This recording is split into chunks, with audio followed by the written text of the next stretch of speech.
भाग्योदयेन बहुजन्म समर्जितेन सतसंगमं च लभते पुरुषो यदा वै। जब महादेव की कृपा नहीं अति कृपा होती है तब जाकर के कहीं शिव पुराण की कथा सुनने को प्राप्त होती है। देखो, जिसके ऊपर भगवान की केवल कृपा होती है, जिसके ऊपर केवल कृपा होती है वो भगवान को पा लेता है, भगवान उसे मिल जाते हैं। लेकिन जिसके ऊपर भगवान की अति कृपा होती है, कृपा की अति हो जाती है। देखो, वैसे तो कहा जाता है कि अति सर्वत्र वर्जयेत, अति किसी चीज की नहीं करनी चाहिए।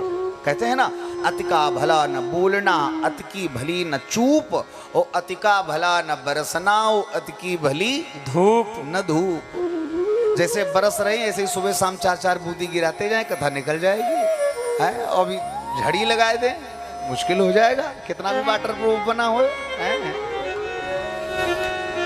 तो अति हर चीज की बुरी होती है, किसी भी चीज की अति नहीं करनी चाहिए, अति सर्वत्र वर्जयेत। लेकिन भगवान अपनी कृपा की जब अति करते हैं तभी जीव की मति की रति भगवान की कथा में होती है। जब तक भगवान की कृपा नहीं होती तब तक भले ही दरवाजे पे कथा होती रहे, लेकिन मति में कथा के प्रति रति नहीं होती, इसलिए आदमी निकल के जा ही नहीं पाता। एक बात और बताएं, सुनो, जब भगवान की कथा अच्छी न लगे तो मान लेना चाहिए कि हमारे पाप हमारे सर पे बैठ गए। पूर्व जन्म के पाप सो, पूर्व जन्म के पाप सो, हरि चर्चा न सुहाए। जैसे ज्वर के ताप सो, भूख विदा हो जाए। किसी को 105 डिग्री का बुखार चढ़ा होए तो उसको रसगुल्ला अच्छा लगेगा है? आप लिया कांटा लगाए के चम्मच पेट में लगाए के देव जाके भाई साहब आधा खा लो। अब आप बताओ, जिसको 105 डिग्री बुखार चढ़ा वो रसगुल्ला अच्छा लगेगा? ठीक उसी तरह से जब हमारे पापों का ज्वर हमारे सर पे चढ़ता है, जब हमारे पाप हमारे सर पे आके बैठते हैं तो भगवान की कथा में अरुचि पैदा हो जाती है, फिर भगवान की कथा अच्छी नहीं लगती।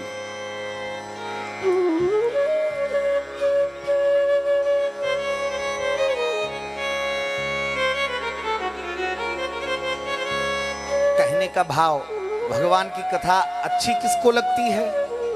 तुलसी बाबा ने गाया, अति हरि कृपा, अति हरि कृपा, जाहि पर होई। अति हरि कृपा, जाहि पर होए। अति हरि कृपा, जाहि पर होई। अति हरि कृपा, जाहि पर होए। पावती एही मार्ग सोई। हाँ, पावती मार्ग सोए। पावती एही मार्ग सोई। अति हरि कृपा, अति हरि कृपा, अति हरि कृपा। जिसके ऊपर भगवान की कृपा की अति हो जाती है उसी की मति की रति भगवान की कथा में होती है। एक बात बताएं, शास्त्र कहते हैं मानव शरीर पाने के बाद, विजय भैया, मानव शरीर पाने के बाद अगर भगवान की कथा में मन नहीं लगता, भगवान का भजन अच्छा नहीं लगता, तो ऐसा इंसान जीते जी मुर्दे के समान, चांडालवच्च खरवत, ऐसा इंसान चांडाल की तरह, संस्कृत में खर कहते हैं गधे को, गधे के जैसा, चांडालवच्च खरवत बदतीन नीतम। मिथ्या स्वजन्म जननी जन दुख भाजा।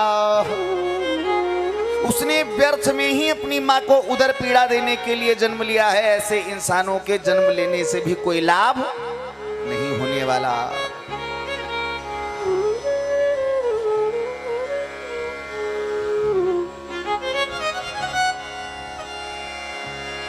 धिक्तम नरम पशु समम भूविभार रूप। मानव शरीर पाने के बाद में अगर भगवान की कथा में मन नहीं लगता तो ऐसे मनुष्य को धिक्कार है। ऐसा मनुष्य पशुओं के समान है। एक आदमी उठ के खड़ा हुआ, बोला महाराज सुनो, कोई ये कथा सुने और चाहे न सुने, तुम ये इतनी गालियां क्यों दे रहे हो, इतने अपशब्द क्यों बोल रहे हो, पशु गधा कुत्ता ऐसा क्यों बोल रहे हो? व्यास जी बोले ये हम नहीं बोल रहे, फिर कौन बोल रहा है? बोले एवं वदंती दिविदेव समाज मुख्या। ये स्वर्ग में बैठे देवता लोग कह रहे हैं। एक बार पता क्या हुआ, नारद जी गए स्वर्ग। तो जब नारद जी को इंद्र ने देखा तो देखते ही इंद्र रोने लगे। नारद जी ने जब रोते हुए इंद्र को देखा तो इंद्र से पूछा, इंद्र क्या हुआ, तुम तो स्वर्ग के राजा हो, तुम्हें किस बात का दुख, तुम्हें क्या परेशानी, तुम क्यों रो रहे हो? इंद्र बोले सरकार इसीलिए रो रहे हैं क्योंकि हम स्वर्ग के राजा हैं। काश हम स्वर्ग के राजा ना होकर के मनुष्य लोक में जन्म लिए होते। ऐसे स्वर्ग का क्या करें? नयत्र वैकुंठ कथा सुधा पगा, नयत्र यज्ञेश मखा महोत्सवा, न साधवो भागवता तदाश्रया, सुरेश लोको पिनवैस्य सेव्यता।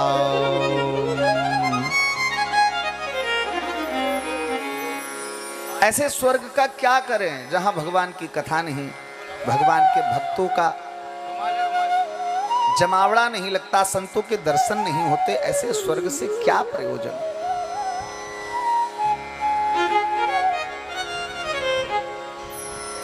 पता है व्यास जी ने तो पशु ही बनाया, चांडाल ही बनाया, लेकिन हम कहते हैं कि अगर मानव शरीर पाने के बाद भगवान की भक्ति में मन नहीं लगता, भगवान के पूजन में मन नहीं लगता, ये भैया ये तो सावन की कथा का आनंद है?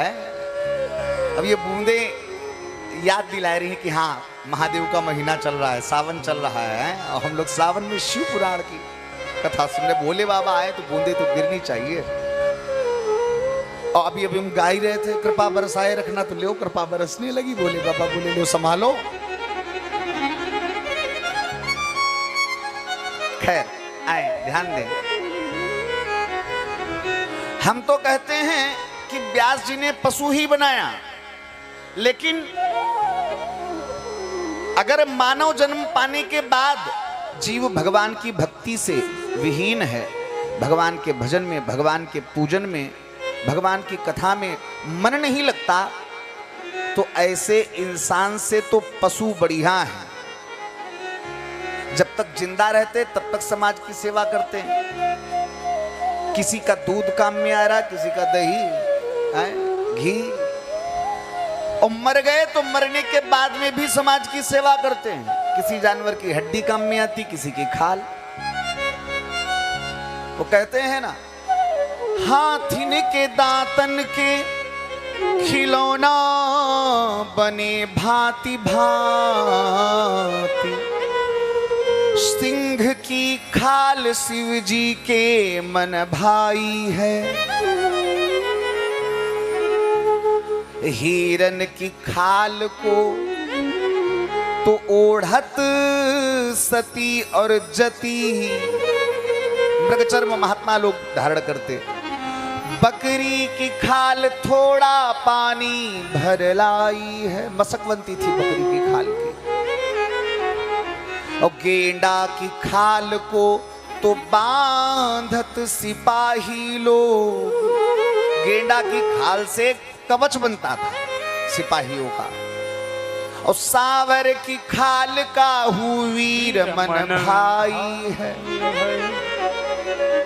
किसी जानवर की हड्डी काम में आ रही, किसी की खाल, लेकिन कहत दयाराम, कहत दयाराम एक नेकी बदी रही जात, वरना ये मानुष की खाल काहू काम नहीं आई है।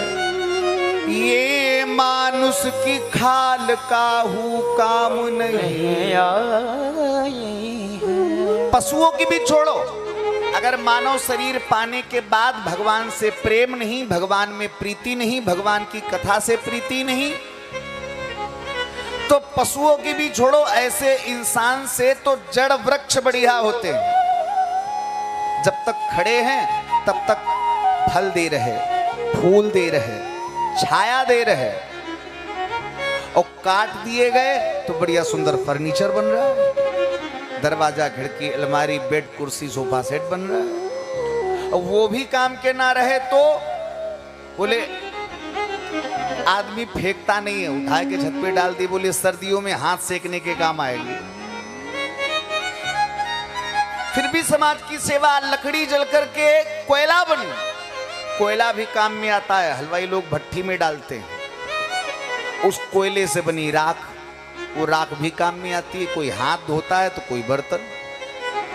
लेकिन ये मानव शरीर न जीते जी किसी के काम आए और न मरने के बाद लकड़ी जली कोयला भई, लकड़ी जली कोयला भई, कोयला जली भयो राख। लेकिन हम मूर्ख ऐसे जले जो कि कोयला भय न राख। हम मूर्ख ऐसे जले जो कि कोयला भय न राख।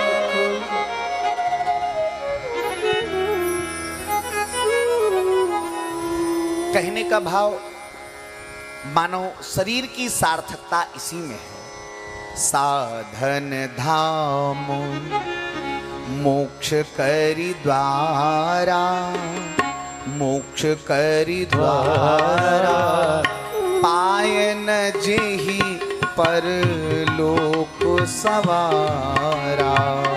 साधन धाम मोक्ष करि द्वारा, मोक्ष करि द्वारा, पायन जेहि परलोक सवारा।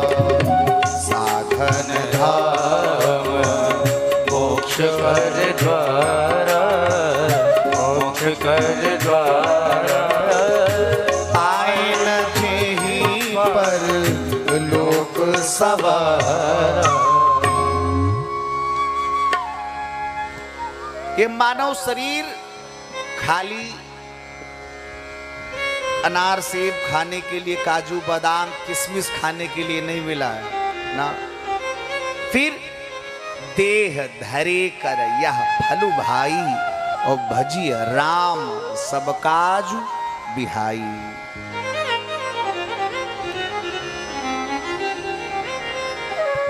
शिवपुराण कहती है, ये शिवपुराण की कथा किस किस का कल्याण करती है। बोले वक्तारम प्रक्षचम श्रोत्रं जाह्नवी सलिलम तथा। ये कथा करवाने वाले का, करने वाले का, प्रश्न पूछने वाले का, उत्तर देने वाले का। कोई कुछ नहीं कर पा रहा तो बोले खाली पांडाल में कथा शुरू होने से पहले आके झाड़ू लगा दे रहा है। भक्त आएंगे, महादेव के बैठेंगे, कथा सुनेंगे, पांडाल साफ होना चाहिए है? जो छोटी सी छोटी भी सेवा शिवपुराण की करता है, उसकी सेवा कभी निरर्थक नहीं जाती। शिवपुराण दर्शन मात्र से जीव का कल्याण कर देती है।